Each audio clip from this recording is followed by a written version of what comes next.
to my childhood. In the first place, I had a difficult relationship with my father, not because of the difference, he was very engaged father, but because we were really quite different. And I didn't really understand why until many years later, when it became clear to me that I was gay. And my father was actually very supportive in terms of my being gay. Before he died a few years ago, in his 90s, we had many conversations, not only about that, but also about the other ways in which we had been different and in which communication had been very hard for us. Another factor is that when I was a child in school, I had a lot of bullies.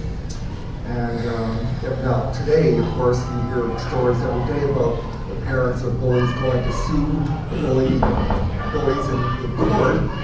In those days, he was living there. But you know, I'm listening to all this stuff going on in the background, and my message to them is, you know what? I'm not in grade 4 anymore. I'm not going to run out and cry. I'm here, and I'm going to say what I want. So this.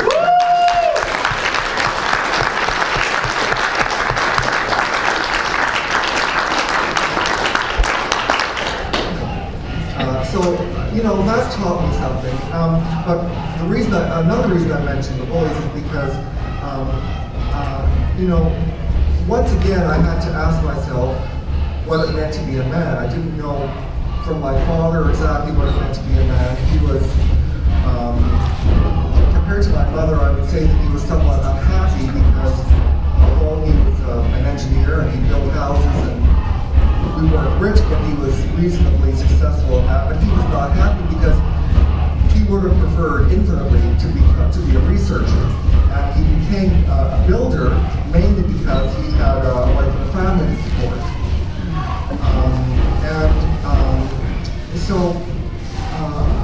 you know, the bullies were telling me that I was no good as a boy. And by the way, I should add that the bullies were both boys and girls. I was not aware of any difference in what they said or did. So then, now this will tell you something about my age. I was about in my 20s when I went to Columbia to study art history. And that was in '68. And that was the height of the Vietnam War. And so suddenly I was confronted with the direct possibility of being drafted for combat. And I discussed that with a number of the other boys at Columbia. And I noticed a very interesting reaction. I mean, they were clearly uncomfortable. They certainly had no intention of going to Vietnam. Most of them, or all of them, had student deferments. This was before they established a lottery to discover who was going to go. But they were uncomfortable about talking about the specific thing that bothered me, because I was less interested at that point in the Hawks and the Doves and the Geneva Convention and Paris Accords and what have you. I was interested in what manhood had to do with being a soldier. And that was something that was kind of off balance. They weren't going to discuss that. They considered that a threatening topic. And so I just went back home. I didn't get my degree. I came back to Canada. And 10 years later, on the 10th anniversary of Vietnam, suddenly it was all over the news again.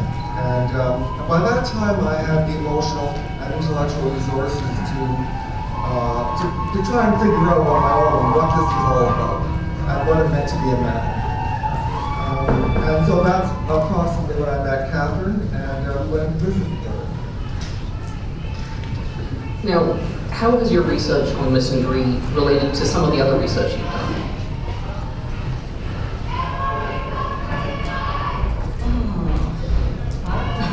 Well, Catherine's already mentioned her research on women, and the fact that she found that you couldn't really understand women very well unless you understand certain men with whom they interact and live. For me, I was in religious studies and my interest was in popular culture, specifically the ways in which popular culture interacts, or in which secularity including popular culture, interacts with religion.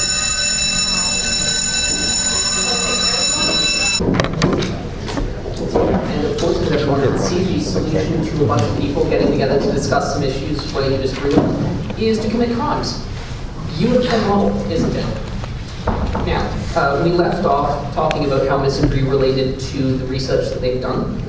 And of course, the reason they're here is because of the books that they've written. They've got 3 of them out, and there are 2 remaining in the 5-book series. Now, one of the things that a reader of your books will notice is some really loaded words, which we really need to define very clearly in order to use effectively. Can you talk a little bit about those? Well, of course, the basic word is misandry itself. And when we first brought out the book Spreading Misandry, which I think was 2001, there was a lot of TV and radio shows. Suddenly, we had no idea. The phone started to ring and the media was there. But every interview started with the same thing that happened today. What is the word? How do you pronounce it? And what does it mean? So I think that when we started to look at this, Paul thought he had made up the word. Then we looked around and we could see that there were a few early definitions in dictionaries. But now, recently, somebody has put together the whole history. I think the article was on the web called The Unknown History of the Word Misandry. And the first usage started in Germany in 1803. Okay, so it's not a new word. For those people who want to dismiss the fact that there's a phenomenon called misandry by saying, oh, the word is just new, it's just been created, hasn't got a life, hasn't got a history, look at the usage of that word from the early 1800s. It increases in the end of the 19th century. It becomes used more in English, and then there's some literary uses, and by the 1952, we get it in the first dictionary. And this past year, it finally got into the Oxford Dictionary. But that was after the page in Wikipedia on misandry that had been posted and different people had contributed. In 2011, it was pulled down. Somebody got rid of it. And then it was reinstituted. So you have to fight for the existence of a word. You could call it anything, okay? Men's issues, problems facing men, problems facing women and society, identity issues, but you need a word, and misandry is, because it is the counterpart of misogyny, is the word that's now in use, and it has become very useful for those who are trying to talk about this. I'll just add that about pronunciation, I refer to misandry.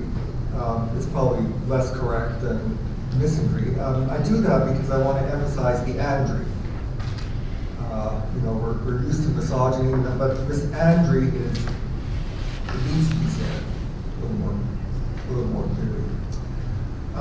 So what we're going to do now is we're going to talk about the working definitions that we have used. We're very clear about how we're using words. We're not trying to hoodwink people by using a word that, depending on their ability to associate it with one thing or another, we're very clear about how we define words. Because otherwise, as Humpty Dumpty said in Lewis Carroll's version, Alice in Wonderland, a word can mean is anything that I say. It means anything I say. So we want to get away from that.